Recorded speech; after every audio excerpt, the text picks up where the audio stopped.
Lonely Planet was founded by a couple from the UK, Ireland and England specifically, Tony and Maureen Wheeler, and about 5 years into first they traveled the overland route and thought they were just going on holiday and around the world for a year and then come back to England, and they got as far as Australia, and so many people asked them about the information from the trail, and they had kept impeccable diary, so they wrote all this up, and it was a bestseller.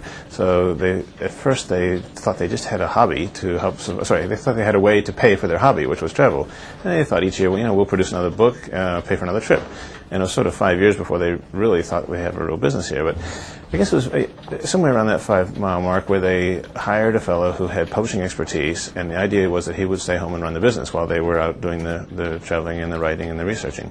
And his name was Jim Hart, and he had bought into the company and ended up with about 30% of the shares. At year 20, roughly, after he'd been there about 15 years, he decided to move on and sort of partially retire.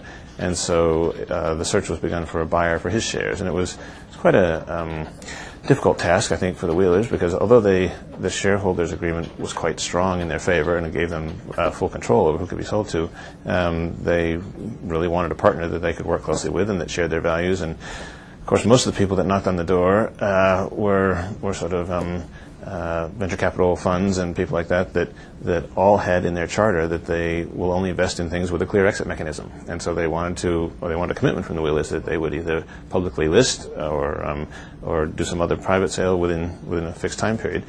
And that immediately squashed any interest in that party as a partner. So eventually, John Singleton, who's a wealthy individual in Australia, he approached the Wheelers and said all the right things. He said, I'm from the advertising industry, and I understand what it means to build a brand. And I respect what you've done, and I'm proud that you're based in Australia, and I just want to support your efforts and all that stuff. And I've got an extensive portfolio. This is not a big deal for me. If you say you don't want to sell it, that's fine. I'll stick it in the bottom drawer and save it for my grandchildren's college education.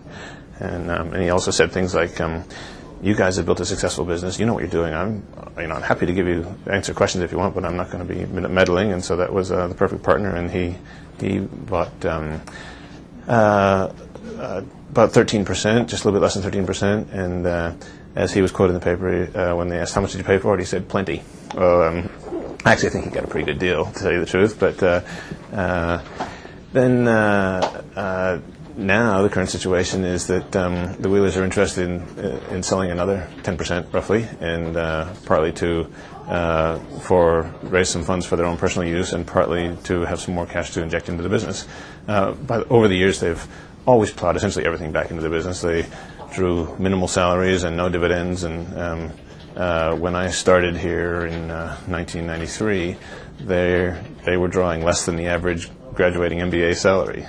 We've since upped it a little bit, and they are now drawing more than the average MBA salary. But nevertheless, there was and there still is a strong intention to reinvest and build a business rather than to harvest anything. And of course, that's another thing that puts stress on finding the right buyer. Is there's not huge dividends to be had. The idea is to build a business, and so this search is on now for another buyer.